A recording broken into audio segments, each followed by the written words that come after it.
damage. Queen of Pain, I think, was kind of predictable pick as far as it was something that Complexity needed, but it's also not going to be enough damage on its own. It's here that gets some benefit from the amp damage, but would definitely expect Complexity to last pick like a secondary core hero to go with Queen of Pain. It's kind of unclear whether Queen of Pain will be a mid or a safe lane. Can match up against the Viper okay, like at least well enough. Like, you're not going to be like, oh, we can't send Queen of Pain against Viper or we just instantly lose the game. But I think Queen of Pain also good in the safe lane with a Rubik to zone out a Doom and pressure a Doom Lich lane.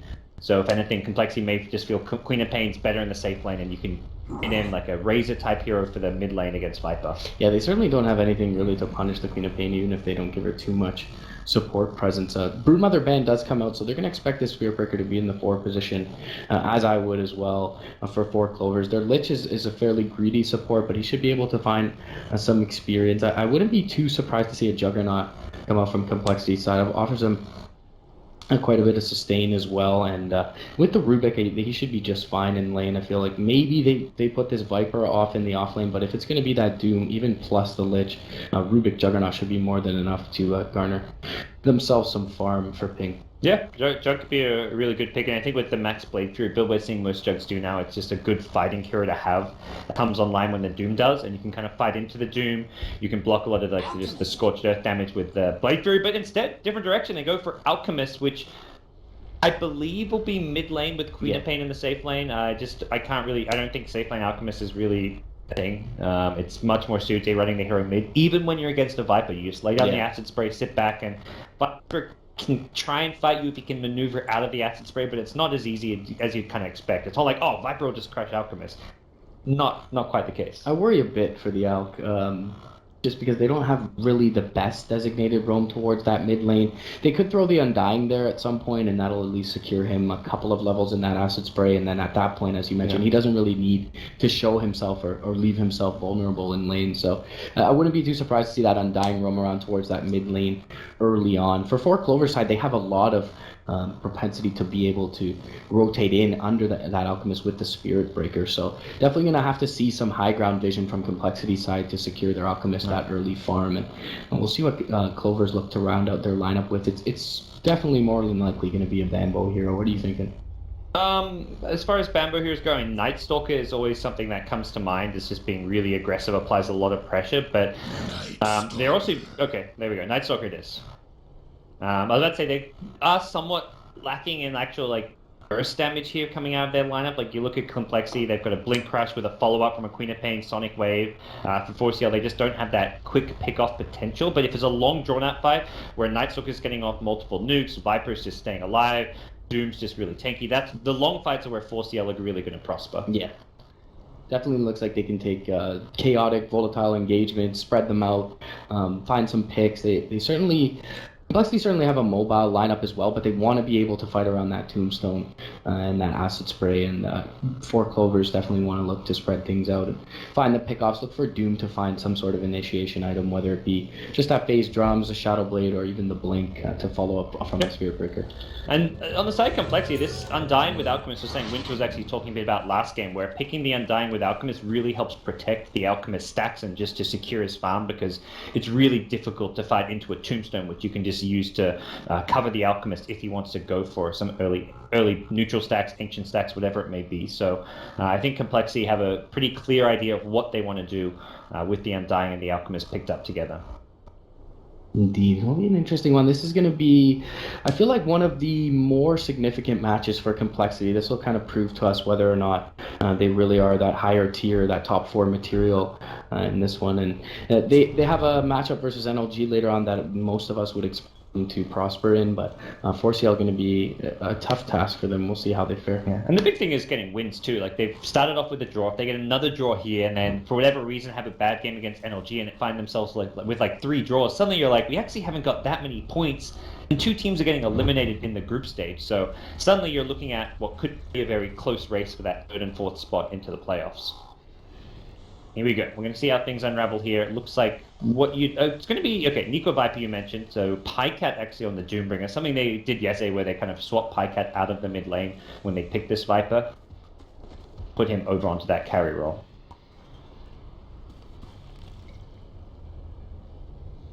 quick balls coming out here. So for CNL, it looks like it will be Pycat actually kind of in the off lane. I say off lane, but he's going to be getting a lot of farm secured his way as Lich will be paired up with him. So we'll quickly run through our lineups here. On the Radiant side, for CNL, going to have Pycat playing Doom, Lich in the hands of Sashka. They're going to have Nikwa playing the mid lane Viper, and in the lane, or the bottom lane at least, EGM on the support Spirit Breaker with Bambo playing the Night Stalker for the Radiant team. And what's happening over on the Dire side? Yeah, we're going to see Limp picking up that Alchemist towards the mid lane, maybe accompanied by Z-Freak, who's picking up the support Undying. We're going to see Ping Vinchek taking that Queen of Pain for the safe lane, and therefore they're going to have Hanskin picking up that Rubik with the off lane. Being manned by Swindles, of course, once again on his Slardar. It feels like this lineup more often than not is willing to kind of sack Swindles. I mean, they do like to run some of the cheese strats like the BH Darks here, but Swindles always kind of seems to be influential whether or not he has farm. So we'll see if he gets the Slardar off and running. I know he's a big fan of the treads on Slardar, so we may see him stop off for those before the Blink Dagger just to allow him to gain a little bit of extra farm. But either way, Blink timing going to be pretty important for Complexity. You're going to have to create some space for Limp to find some farm. Yeah, it looks like to start things off, both teams will grab one bounty rune apiece, so nothing crazy going on there as far as things are concerned. So will be the Viper as well as the mid laner in the Alchemist. Of course, wonderful bounty rune here to get. The Grievel's Greed kicks in, and he's already got the bottle coming out to him. So already a slight edge going Complexity's way when you can safely secure an Alchemist of bounty rune. But top lane, it looks like it will be Queen of Pain, somewhat solo against the Doom. Doom looking to linger around, maybe try and get an early Devour onto a neutral creep. Yeah, would love to find something like a Wild Wing to get that the bonus armor aura, something like a Satyr for the HP regen, and that's something Ping Vinchek wants to contest. He probably wants to try and body block this camp, Tango on through, and then sit there for a little bit longer, so he will prevent Pycat early on from getting one creep in. They even Sentry Ward block it as well. They are going to force him to skill out the Blink, though, at level 1, so that's going to hurt his harass capabilities a little bit. But with the Lich accompanying the Doom here, it should be fine to, at the very least, find some experience. Farm is going to be a little bit more hard-pressed for Pycat. This is a really good start to the Complexity safe lane, though. They block the big camp, and they also de-ward their pull. So something really important to have against these Lich dual lanes is a pull camp available to you. Otherwise, they're just going to control the creep equilibrium, keep it by their tower, and deny a ton of XP. You've got to fight Liches, Dark Ritual, or Sacrifice Deny with just creep denies of your own through the neutral pull. So Hanskin going to have that available right away. Yeah, so definitely well played for them to bring that towards their lane. In terms of the bottom lane, it feels like Bambo should be able to posture up fairly aggressively and find his farm here. I mean, they have some kill potential, but it's going to have to come at some good timings. With the Decay at level 1, nothing just This is yet. like 4 of the tankiest heroes in the game all in one lane. You've got Night Stalker, Spirit Breaker. I mean, Slider's got like 5 armor, Stout Shield. You've got, I'm dying with Decay. Like, you'd struggle to find 4 heroes with like higher effective HP at the start. I mean, Spirit Breaker I think is the highest. Spirit Breaker, Night Stalker top 2, I believe, in effective hit points at level 1. I'm not sure who number 3 is, but may just be the the Undying or someone like that as well. So, or even Slider, very tanky at level 1. Yeah, Doom as well. So just a lot across the board, and something that we don't see all that often is pretty much an actual true 1v1 matchup thus far in the mid. And as you would expect, Nikwa is currently dominating that. But as he continues to pick up his levels, the Alchemist should be able to find farm. And with Hanskin kind of being designated in the jungle, with the Queen of Pain being a self-sufficient laner, they should be able to prepare a lot of recovery economy for him. I mean, Alchemist with a fast bottle is not really going to struggle against Viper. He should get slightly outlast hit early on, but he's getting more farm out of it because of the greed. And we'll go for an early point in the stun, so just sitting on the one Greevil's Greed. And I like this build just because it gives you some... It's more for the defensive capabilities. If Viper's trying to dive you, you have the stun where you can stun him under your tower, or at least buy yourself some time to get out of range of the poison attack so you don't just get brought down. So I do like this build coming out from Alchemist. Yeah, they have some decent TP support as well with the Undying. Eventually we'll have the Soul Rip available in Tombstone, and Rubik just can come through with that teleport. So I like the laning decision thus far from Complexity. It may seem a little bit greedy on paper, but Limp should find enough to charge. Yeah, it's going top lane, is it? Okay, it's going towards the Queen of Pain. I thought for a second it was going to go towards Limp in the mid lane, and see EGM continue. He showed it bottom lane, he showed it through mid. Like, this is not going to catch anyone by surprise. Yeah. Oh, it's smart of him to catch that there. Maybe he disrupts the jungle farm. It was a little odd charge. Like, he didn't need to charge out of the bottom lane. He wasn't really in that much danger from the slider plus Undying. But Bambo, speaking of danger, is in some trouble here. Gets a tombstone dropped on him. That's going to be, I think, a couple of zombies. And with the second crash, this is going to be first blood. It looks like Bambo going down to the Undying. Yep. A little bit of decisiveness from Complexity as they see EGM leave that lane, just going to be able to punish Bambo for it. And it's a really nice kill for this duo. Both of these heroes very, very effective once they pick up a few levels. And I feel like, kind of as you kind of hit on there, a lot of that came down to Bambo being left alone there. EGM choosing to leave the lane and do so in plain sight. Something he really got punished for. Towards mid though, EGM going to maybe make up for it with a kill. Tries to get the sun off it. Goes down to the Nico Viper, so EGM makes up for the kill bottom by finding a kill at mid. Yeah, meanwhile, Crush is going to go bottom lane, but it's just going to be a defensive one for now, and Swindles will be able to sprint himself away from Bambo. He does have that point, that early value point in Crippling Fear, however, so maybe he's able to get that off, could have netted himself a kill. But yeah, it's something we expected just in the draft, was that Spirit Breaker would be present towards this mid lane, and nice for him to net his first kill there. Yeah, so Limp will just TP back in, but already Viper level 6 to the Alchemist, just level 4. He's approaching level 5 to be fair, but this is still going to be a slightly problem lane for Limp. Some of the jungle not really looking too stacked up, so that's possibly a slight problem for the Alchemist as far as his overall catch-up farm goes. They will get aggressive here. Hanskin has a telekinesis, but they don't want to dive under the tower. Viper, he's already got those early items. Aquila, Hedris, 1, no boots, but he's got 3 points in corrosive. Yeah. Good luck killing the Viper. Yeah, definitely like the build from Nico here with 3 points. And I mean, once Limp is able to pick up the Chemical Rage, he'll be able to shrug off the Viper Strike, but he is a little bit worried and defensively cautious at this point, and that's why you see Hanskin present in the lane, at least until he picks that up. And just looking at some of the current CSs, it's heavily favoring 4CNL in the laning stage. Viper crushing his lane, Doom well out farming the Queen of Pain, Night Stalker at least on par with Slater, so pretty sizable laning stage victory for the 4 Clovers. I guess it's a little bit of a virtue of them having to leave their Undying to try and dominate this safe lane for 4CL. Rubik is not the greatest roaming hero, and for that, the Doom has probably found a little bit more than you would expect him to. Telekinesis up top lane is going to be a defensive one. Scream is going to come out onto 2, and the Viper getting low. Nice denial with the Shadow Strike up there from iCat. It's a nice play, but it's not really a win. I mean, 4CL still lose their hero, and they were the ones who went aggressive. Lich is like, oh, let's go contest this pull. Pycat's behind me with phase boots and a scorched earth, but Lich just took way too much damage there, and the Undying TP wasn't even. They forced a TP, which is good, but it was like very much the TP didn't even do anything. Right. So Complexity going to get the kill with or without it. And a lot of burst there early on from the Queen of Pain.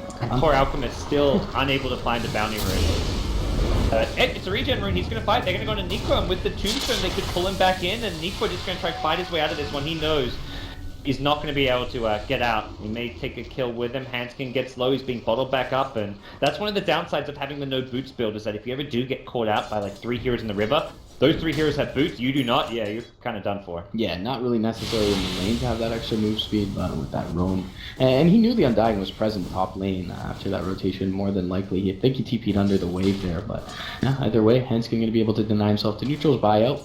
Return right back to the fray, so things looking good. Nice little exchange for Complexity. Yeah, and Complexity, despite the looking at the CS and you see the top 3 last hits all on the Radiant side, I think things are going according to the plan for their draft. Like Queen of Pain, maybe you'd want a bit more on, but once their timing comes later, when they hit like a level 6 on Slayer, have the amp damage, they get the Sonic Wave coming into play as well. So it's really going to be a bit more before they're ready to continue to fight. Bambo at bottom going to get crushed up. The Orb of Venom giving some additional slow. The Rubik wants this kill. He's going to need another sprint. The amp damage even just coming out for the Rubik right click. They do bring down Night Stalker at night as well. One of the downsides of this Crippling Fear point is that he only has 1 point in the passive. Yeah, and Bambo, much like his hero in the Night Stalker, is a player who is really inclined to start to snowball. So that early death in his first nighttime is going to prove probably pretty significant for this squad. I mean, they want to be able to at least find a pick and start taking objectives. Speaking of which, though, Doom going to be thrown out top lane. Pingman check. They got the charge. This is definitely a secure kill here, and they'll actually soak some XP for the Spirit Breaker. I thought EGM might have backed off for this. Well, he cancelled his charge, so he actually needs it. Him getting level 6 is more important than Doom getting XP. Yeah, he already has the ultimate. So. Yeah. Doom's got all the levels he needs, and GM wants. He just didn't want a KS, so he wants Doom to get the farm for it. But towards mid lane, Nico needs to be a bit careful. He still has no boots here, but they didn't quite get in range for the Rubik telekinesis. And there's backup very close, and that's where fighting right now. is not going to go too well for Complexity, especially with the darkness available for Night Stalker. This may just be a tower dive that they're setting up for. Always have to be careful, though. Diving into a tombstone, very risky. Yeah, definitely risky, and they're well aware of how many heroes are in lane, so maybe they show someone mid lane, and Bambo will be able to wrap around alongside EGM here. I mean, Complexity know what's up, though. They pinged exactly where these heroes are, and they also pinged bottom, like, no one's defending this T1 tower. That's in deny range. Let's go get this free tower and just this mid lane. Siegfried can just stand there, and he's somewhat endable. If he gets dived and goes down, well, it's like you lost your support on dying. Yeah, and they're farming the Queen of Pain top still, even after that death, and they're going to be able, well, to pressure this tier 1, but rotations now should get denied. Yeah. I mean, Complexity don't mind too much by getting denied. Mid lane's where the dive happens. That's where they do go on the Undying. I mean, you kind of talked about him being expendable, but it is going to be a T1 tower as well as the kill and the deny at bottom. So across the board, it is a full Clovers victory. Yeah, and Limp not really farming as well, as they had to play a little bit defensive. The physical damage is big though. Nico's got no boots. He's just got to stand and fight. And by fight, I just mean go down. That Viper, he's as tanky as you can be with this build. Gets amp damage, acid, the minus armor is massive. Yeah, he relies on that character skin. They are going to get the charge through. The Sonic Wave's only going to connect onto Bambo, though, and the Chain Frost bouncing fairly nicely will be able to bring down Handskin first. The trade is there, though. It'll be a double kill, actually, going the way of 4CL 2 for 1 thus far. Yeah, this is where just a hero like Doom can fight so well around the Scorched Earth, and 4CL just have this scary face rush line. They just run at you with charge, with a Night Stalker in darkness, with a Doom with phase boot, Scorched Earth, and about to have a completed drums. Not only are they tanky as hell, they're incredibly fast. They're going to be on top of you instantly, outside of the Viper, who's incredibly sluggish because he's still got no boosting on 285 movement speed. But his job is very much to get dived like that, and then all these fast heroes that can rush at you just go run in and say, well, you kill our Viper, but you're now committed. You're committed to a fight. You can't run away from a Spirit Breaker charge. You can't run away from a Doom with drums and Scorched Earth. You can't run away from a Night Stalker at nighttime and then Complexity lose 2 or 3. So the Viper very much, part of this game is partially to be that sacrificial lamb.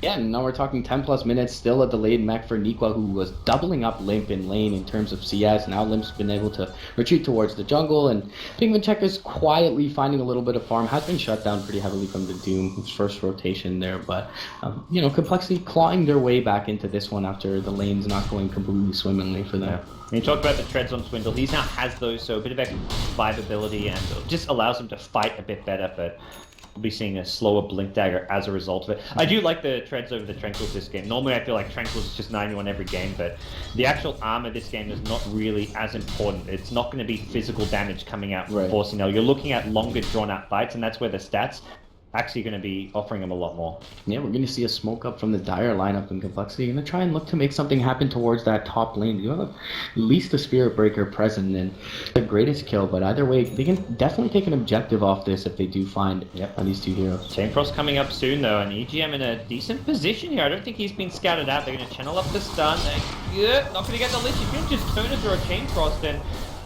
it's just been a little silent observer here for all of this. He's just hoping no one walks through. Ping Chuck. Oh, he came so close. He almost walked right past him, but a spot you even without it's not even you check that spot. It's just so common to walk through that tree area. Yeah. Just as oh, you walk from the left side to into the jungle, but somehow it didn't happen. Patience from EGM. Nico gonna return to top lane alongside his Lich and the ice armor. They'll be able to disrupt this push. It's so hard to disengage. Complexity may just be forced to fight here. A charge. At nighttime, here we go. EGM gets the charge to start things off. They drop the tomb. They want to make sure they keep this alive. So far, so good. Viper's trying to get a great crush from Swindle. He gets doomed up, but he got the most important crush off. Tombstone now gets down, and 4CL realize with Tomb down, they can just dive, and that's exactly what they'll do. They get a 3rd, 4th, and 5th kill. Can't run from this team. I mean, Mechanism wins them the fight there as well. Nico just barely picking that up. They even kind of wasted the Crippling Fear on the Night Stalker. They got it off on the Undying just after the Tombstone was already dropped. And you can even say I don't know about waste. They didn't waste the Doom, but they wanted the Doom before that crush. Yeah. That was a great 2-3 hero crush from Slada, but didn't matter. Like you say, the mech very much coming at the perfect time, and 4CL are just way too tanky right now. Yeah. I don't know. It really feels like there's drafting. I don't want to say it's entirely a drafting issue for Complexity, but the lane very much just really struggled in. more problems coming their way. Ping then checks in, he dives at the top T2 tower. He's likely to go down, and I don't even think Limp's got an escape for this one. Yeah, they're completely overrunning them. Nice two-man crush coming up from Swindles, but the Nether Toxin's doing work against the Alchemist. Soul Rip will be there, but it looks like Lip is to fall. He's not able to fall to Niqua. And now the Undying a little bit isolated. Doing work, though. Yeah. From Swindles, and they'll bring down 2 off the back of this. They've maybe overstayed their welcome here. The charge is going to come through 3, but Forciel... Viper just like manning up here. He's like, guys, I'm actually like way too tanky. He's going to Viper Strike again. He's going to go in on Z-Freak with this. It's ain't a complete bloodbath in the top lane. Niqua, he's still holding his own. He's going to get one more right click off. He gets Z-Freak. Can he fight the Queen of Pain? There's one more screen, and I don't think he's going to have what it takes. Oh, one, not enough. Buys the treads before he dies. What happened? Like, this is forcing in a nutshell right here. Yeah, they're feast or famine at every turn, and yeah, perhaps diving a little bit deep without their Doom available there, but I mean, the respawn timers being as low as they are, allowing complexity to return to that fight is kind of what salvages it for them. Yeah. Yeah, that was the Queen of Pain on respawn. That's how long. And these fights will go for a long, long time because how tanky 4CNL are and how long they stay alive. And they're finally at a stage where like having a drums on Doom who's just running around with tons of movement speed, tons of survivability. Unfortunately, the nerfs to the Scorched Earth was very much that the cooldown is now 55 seconds at all levels. So fights last a long time, but normally not that long. If you can get 2 Scorched Earths off in that fight, it's a complete train wreck for complexity. Luckily, they do kill the Doom before it comes back up. What do you feel of... Oh, well, they're going to have to lose hand skin before I even ask you a question. But yeah, easy kill coming Bo's way as nighttime or darkness is soon to expire. But what do you feel about Limp's build here? I mean, as you mentioned, there's so much chaseability from the Radiant side, so it feels like he has to gear up to fight early on, but I feel like that doesn't use the full potential of the hero. I think this was a necessary build. What we saw, like, I think it was super from Vici Gaming to every now and then with the Alchemist pick. In a game where you're under pressure, you go for the Medallion and then you start maxing the Acid Spray and Stun, and you just don't play that greedy Radiant style. But I think it was essential, but it's very much not really, like, the whole purpose. Ideal. Yeah, it's not ideal, and it's not why you pick the Alchemist. But... And he also, like, he took his time before he decided to go back for it. He didn't pick it up right away. He picked up a fairly early treads, and he, like, held on to 1,500 gold, and he's like, oh, I guess I just go buy a Medallion. It's a great item for Alchemist, but he is struggling to farm right now. Like, he's well behind these cores on 4CNL. And it still feels like Clovers are dictating the pace. I mean, they really desperately need this Blink Dagger on the Slardar. If you're going to want to fight with your Alchemist, you need some form of initiation, and they're definitely lacking that. Mid lane, though, speaking of the Alchemist, he is going to get the Tomb drop from the low ground, and 2-man Decay is there as well, but the Doom is onto Limp already with the Chemical Rage pop, so not the greatest Doom. Yeah. He's going to be able to walk away, and... That level 3 Soul Rip saves his life there, and luckily he will get back to safety, but... And for 4CNL, it's like they commit a Doom, but they hold their own, they kill a Tombstone, and they're still, like, that doesn't hurt them so much. It actually pushes Alchemist back to, like, well, I guess he just heals up from the Chemical Rage, but it kind of, it's time where he'd ideally be farming, so I think all in all, 4CNL are totally okay with what just happened. Yeah, and it's daytime, so as long as they're not losing map objectives and finding farm on their cores, they should be okay with it. I mean, they're the ones who are being the aggressors there, so it's like very much like they don't get the kill, but then they immediately move to the next like location, which is bottom to go for this tier 1 tower. Complexity's move is probably just to try and find a trade at the tier 1 mid, but again, I feel like 4CNL are ready to defend and fight if they want to. Yeah. Daytime again, a slight concern for them, but I feel like with Doom and Spirit Breaker alone, like they've still got great fight, but both those ultimates on cooldown. So the safest play here for 4CNL is just trade tier 1s, wait for nighttime, wait for your ultis. Yeah, and having all these frontliners, I mean, having Niqua to jump in, having the Night Stalker with all his extra movement speed, it feels like EGM has been able to charge off the back end of engagements, and in that, he waits for them to clump up, he's able to charge through multiple targets, and it really does feel like his team fight control has been more influential than generally you would see a Spirit Breaker who has to start the fights for 4CNL. So, I mean, everything looking good for them at this moment. The BKB soon to come out for Bo as well, and they really don't have an answer for him yet if he's able to get spell immunity. So I feel like one of the problems for Complexity that they're having is like they've got this minus armor, like even when they hit like a crush into amp damage and there's an acid spray down, but there's no follow-up right-click damage. Slider's a hero who normally gets a crush off and then kites back and waits for the crush to cool down before he re-engages, just because he's not a right-click hero. Like that's not what he is by nature, like at least with how he's played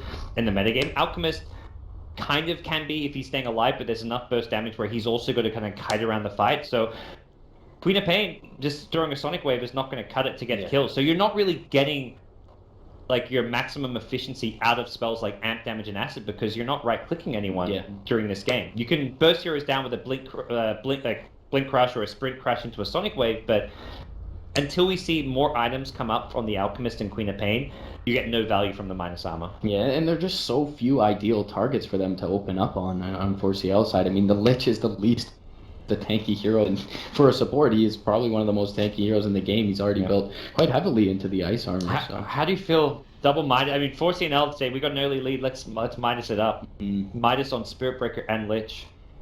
Well, they have the mech on Nikwa, so I think they can afford to get away with it on the Lich.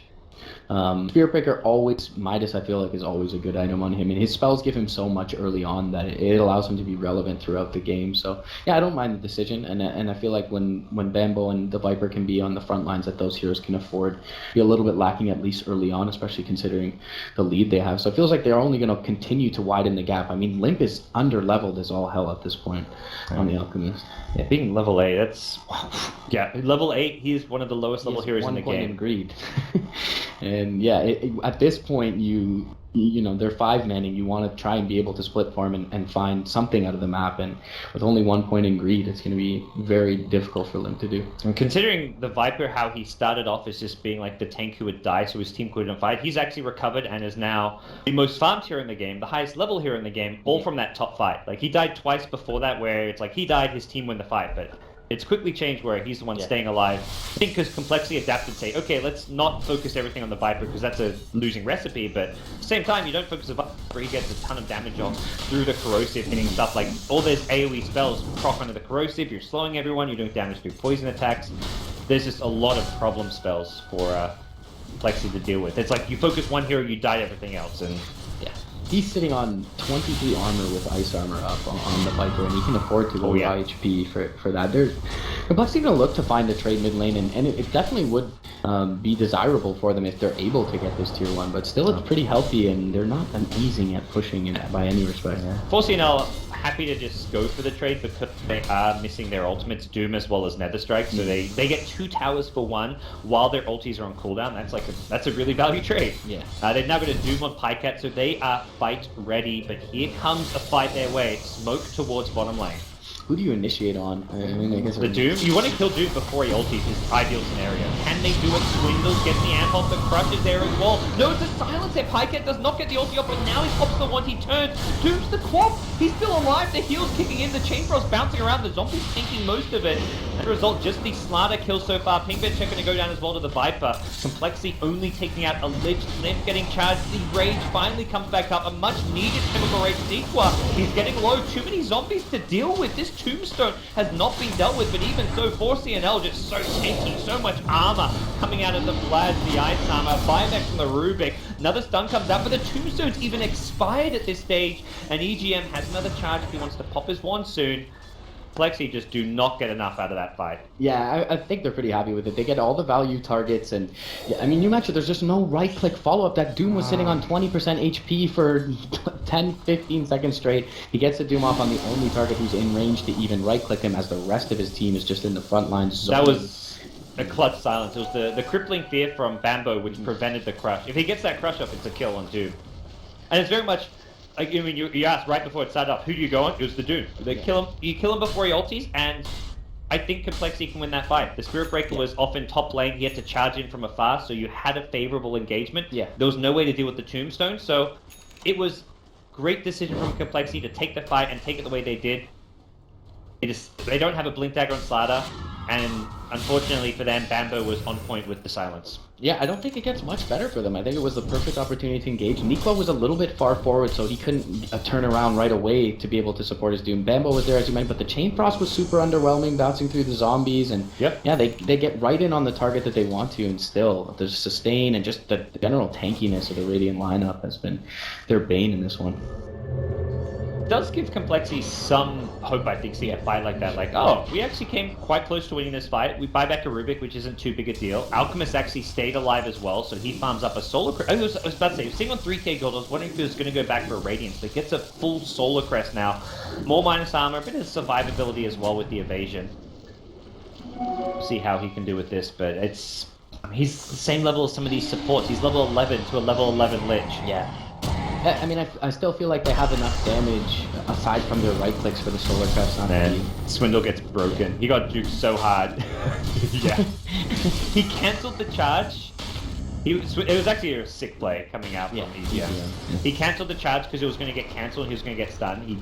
And then he fake cast the crush. Then he goes for the ulti, and then he dodges the crush afterward. That was really nice. Yeah, they're gonna get a tier 2 out of it as well, and yeah, it just doesn't, even solar crest or not, it doesn't feel like Complexity is really fight ready. They're going for Yule Scepter on their Queen of Pain, which is of course nice to get up against the Night Stalker, but that's really just indicative of the state of the game. I mean, it totally tells the story that 4CNL is really dictating the pace here, and they're playing defensively natured Dota right now for Complexity. I mean, their high ground is not bad with the Sonic Wave, the Tombstone, and the Acid Spray, but it feels like 4CNL, if they're patient enough, will be able to find a pick before going up. And Complexity have really just gone all in for fighting now. They pick up a Blink on Alchemist. Ping even went for a Yule Scepter on Queen of Pain, which to me, it's a defensive item. It can help you get out of like a crippling fear if you're going to get silenced up by a Queen of Pain, but it doesn't really set anything up this game. To me, it's just not an item that's going to do enough for them. I think to me, I would prefer to see him go for either a BKB or even an Ag Scepter to be able to push out lanes and defend, but these are, like, Yule's is just like the cheaper option. He couldn't even finish the BKB or an Axe by now, so Yule's is just at least a completed item. Top laner, you get the Doom off on Swindles. The charges there, and he's face creating. Complexity side. No, well played this time. That was just straight up a mistake to some extent. I'd say mistake, but you've got to play aggressive and try to create space like that. And you quickly get engaged here in the river. Sonic Wave available, goes through, catches 2 Bambo. Probably going to be another target, but a great charge goes through, catches 3. The net coming out on the side of Complexity, going to kill him back up, and they are fighting underneath the Tombstone. There's the Yules, but Chainfrost's going to bounce her out again, though. The Tombstone there to help take this one up. Bambo getting a bit low here. Hanskin's got no lift here, but they've gotten a 2-for-2 trade so far. That was like a 2-for-1 here in the mid lane, and unfortunately for them, they did not bring down the Spirit Breaker, who was surviving at about a couple hundred HP. Limp's got another Alchemist thrown out, but he's just going to back off to safety. 4CNL just playing the armor game right now. You've got Plate Mail, Vlad's up, you've got Ice Armor, and that's just where like Alchemist's damage output in these fights is just pitiful. It really is. You don't draft this hero to fight, and if you do, you definitely want to be ahead. So Lip is really kind of being ignored throughout these fights, and with the lack of BKBs thus far, I mean, the Stable Concoction at least offers them some sort of team fight control, but yeah, it feels like Complexity take pretty much as good an engagement as they can in the river there, and maybe they need to, with all the, take advantage of their tankiness 4CL does and focus the Tombstone a little more. Yes. I feel like they got a bit maybe cocky about it. Like the one fight, the most important fight was that team wipe at top where they crushed it 5-0 because they just instantly killed the tomb. And since then, I feel like they're like, oh, we're a team, we can ignore the tomb. The tomb entirely negated Chainfrost 2 fights in a row. Yeah, twice. And also just caused problems for heroes like Viper, who suddenly at the end of a fight, Viper is suddenly like, wait, I have 12 zombies on me. Uh-oh, I'm stuck. Like, he may be like 2/3 HP, but as soon as he starts getting focused, he can't move because of all the zombies on him, so... they've got nothing to clear out the zombies. Like, there's no gyro type hero, anyone. Like, they're all tanky strength heroes. They've got nothing with, like, Viper even not really, like, a true agi carry in the classic sense, so...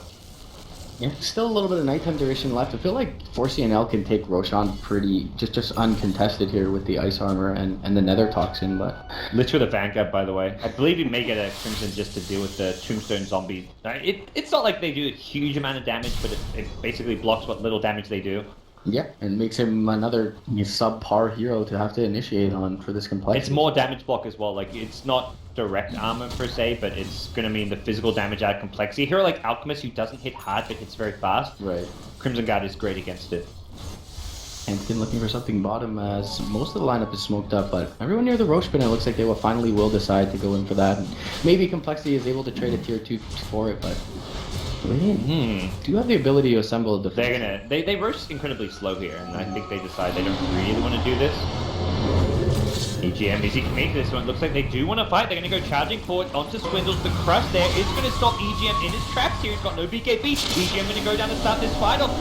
Sure of that one. On the back line, the Tombstone again. not being dealt with. Only now Saxka starts right-clicking it. Can they bring it down in time? The damage has been done though. They've lost Nikwa. Hanskin does take a fall to Sexy Bambo's Night Stalker. The BKB now one off, and Pycat crushed up. The minus armor may just be too much. He's got Vlad's plate now, but it's not enough. Complexity just out-executing here.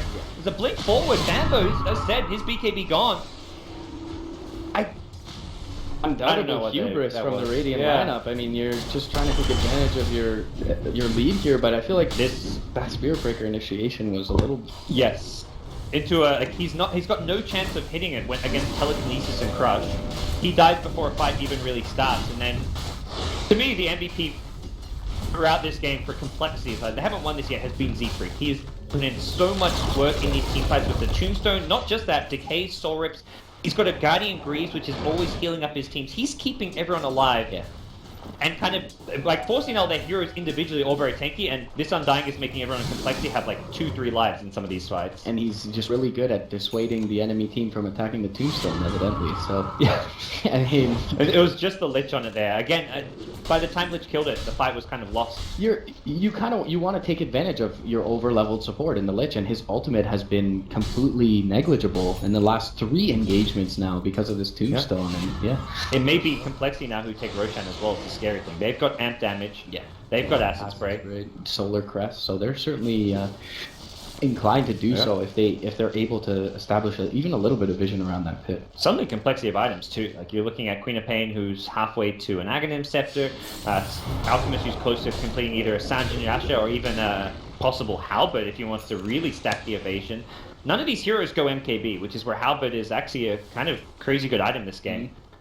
You've just got evasion against heroes like Spirit Breaker, Night Stalker wants to BKB and right-click you, Viper. Yeah, it's versus the Nether Toxin for sure, all the evasion. And you can just pop the Halberd on a Viper, and then suddenly he's not attacking in a fight, and you can truly ignore him, and he doesn't take or deal that much damage. And he really doesn't want to build a BKB, considering how tanky he is, and having the ice armor on his side. I mean, he goes to the Yasha though, so the more standard, it can transition more into a carry off of this. There you go. I think Complexity really starting to find their rhythm here and feeling like they can go on the aggressive. Any fight where they get a catch or a jump onto a Doom, they're looking good. Yeah, it feels like they've kind of ignored the Queen of Pain as well in these last couple of engagements. Ping just hitting pretty significant sonic waves both of the last times, and the Doom hasn't been able to be popped off on the Queen of Pain as it was beforehand. They are doing the Roshan dance, the Radiant side, and looks like they're, for now, clumped up and should be fairly safe. Double ice armor, by the way. They do stack the creep as well as the link, and that is just where there's huge survivability. EGM, one on in the mid lane. Got the Lotus off, but you will get taken out. Can they get to the Roach Pit in time, though? This is dropping at a reasonable pace. The thing is, Complexity may be looking to head there regardless. Whether they expect 4CL to be here, it's very much like the next move after getting a pick off is to go for Roach, and unfortunately, they may be there too late. Roach getting low. They may look to take this fight, though. Can they get in time? Swindles doesn't make the call to go just yet. It's Zefric getting silenced up, grieves it off, pops to Tombstone, and that's probably going to be cue to disengage. Nikwa caught out by a Blink Crush. Not the crush he was looking for, though. Wanted to catch probably a couple more with that. And both teams will just back off to safety. Definitely a wise decision from Complexity not to fight that. I don't know if Swindles was just covering the retreat or not, but Hanskin looked to come down and then they decided against it. With the Tombstone kind of out of position and the Aegis in hand, I mean, they were at 5 before, but I feel like they lose that fight handily. Even if they hit a 3-4 hero crush there, I think they lose. I agree, they lose the fight because the Tombstone was on the other side of the river. Like, you crush 3 heroes on this ramp, well, your Tombstone's still useless. I mean, the Chain Cross actually does work for once, so... Yep. 4CL still feel like they're in the driver's seat, but as you mentioned, Complexity's starting to hit their stride. Yeah, it's really hard to kind of see how this game's going to transition moving forward. Alchemist is one of the better late game carries right now in this game, and also a pretty good hero to have against Doom because you can just get your ultimate off, and then he doesn't want to Doom you because of that massive HP regen. Undying has tremendous heals from Soul Rip as well as Guardian Greaves, so he's great against the Doom, and I think Undying will become the main Doom target in these fights. If maybe the Queen of Pain as well, but I'd almost be more worried about the Undying, especially if he farms up an Aghanim Scepter. Yeah, so I certainly want to say that there definitely were some merits to Complexity weathering the storm in terms of the Alchemist build, getting him a little bit fight ready early. They are going to get the Doom off on the Swindles though, and this is a completely free pick. They need to not defend him. Even the Zefric now going to get caught out, slowed up by Bambo. He'll be the next to fall. He does get the Tombstone off. Oh, it's game focus. Opinion, they're going to be able to focus that out. Sonic Wave was through 3, though, and everyone getting really low from the Radiant side. It will bring down another, though, and that's a double kill going the way of the Doom and 4CL. With that early pick on the utility hero that is so essential to this. 0 buybacks on 5 heroes. That one fight, that was very reminiscent of the fight at top where 4CL just for 5 and suddenly get like 2 towers and a huge advantage of it. This time around, it may just be a full lane of racks. Wave accompanying them as well, so I don't even have to wait for this. All starts from just the one kickoff onto Swindles, and that's another great move. You take the Slider out, you take out the Crush Man, the 8-second cooldown stuns to fight, and suddenly Complexity don't have their reliable lockdowns to fight around. So very poorly executed fight from Complexity, but great job from 4CL recognizing the mispositioning and just saying, hey, we've got this fight, we've got an Aegis, let's go, let's take this game. And they may get a second lane of Raxi. They're already swinging bottom, not a single buyback has been used. Yeah, and then there are also the recognition on their part to what you just alluded to in the fact that, I mean, Alchemist on paper is generally not considered one of the strongest late game heroes, but in this game he certainly is, and having him fight ready and now having him maxing out the greed and being able to farm, of course, you know, needed to take this, and they take their opportunity and seize it, and they'll pick a melee racks in 2 lanes. Complexity really want to find some pickups on the way out. Problem is, Duke comes back up in 10 seconds. Highcat returns the favor with the stun. With a nice Lotus Orb, they've got the Doom to use very aggressively and gets taken out. Once again, Highcat pops the shivers, he's got Doom in 2, and this looks like it could be all over. Complexity dropping like flies now. The Chain Frost finally doing what it's meant to do, which is bounce around from hero to hero. GG's coL, and 4CL end things with an ultra kill on Nikwa. It started off as a very convincing game. It looked like 4CL were going to stomp it, but then it got really interesting, and then Complexity one brain fart and suddenly, oh, wait, no, the game is over. That's got to be a bit of a demoralizing loss for Complexity for sure. I mean, they really started to claw it back from what was a huge deficit at one point in the game. It was about 10k net worth, and it's a lineup that really is inclined to snowball for Clovers. So a couple missteps from them, really good positioning from Complexity, and then, yeah, just the one mishap in that mid lane, and pretty much it's all over from there. Yeah. Z-Freak, I gotta say, hats up to him, had a hell of a game on the Undying, but there's only so many times you can save your teammates, and sometimes you just can't save them in the case of like Swindles at the end there. But 4CL, I mean, I love seeing this kind of a face rush strategy. Everyone's so tanky running at you. The Viper fit in really nicely to the strategy as well. They secured the late game with the minuses, and that's something where even when Complexity started getting back into the game, getting their own bit of farm, it did feel like 4CL were going to at least be able to transition, get some, like, farm up a Crimson Garden on Lich. Like, that's kind of unheard of almost. You've got a minus on Spirit Breaker, which allowed them to farm a Lotus Orb, but they also got lots of levels out of this. So you end the game with a level 17 Lich, a level 15 Spirit Breaker, and that's just where 4CL were really covering their bases, even though they had a kind of shaky mid game. Yeah, and it's merits of having that mechanism builder in a core role from the Viper, and maybe Complexity doing their homework, they could have snagged up that Viper in the second phase and took that away from 4CL. But yeah, that whole draft just seems to fit their team's playstyle so well, and they are able to bring it back. Very nice win for them, and they had a pretty good day one, as you mentioned, 4 points coming out of 2 series there. So to continue to roll with the momentum. Yeah, and for 4CL, very much like focus on the laning stage, which is where they had some of the, like, every single lane was just lane dominating heroes, and that's something I think Complexity have to recognize going into game number 2 and draft around. Like, Queen of Pain's kind of a strong laning hero, but not when you're against like the Lich plus Doom lane. You're not going to be able to contest that lane. Way too much out of that lane, and they kind of figured, our Queen of Pain's self-sufficient, let's roam the Rubik around, and still they found a kill or two on Limp in that mid lane with the Spirit Breaker charge, and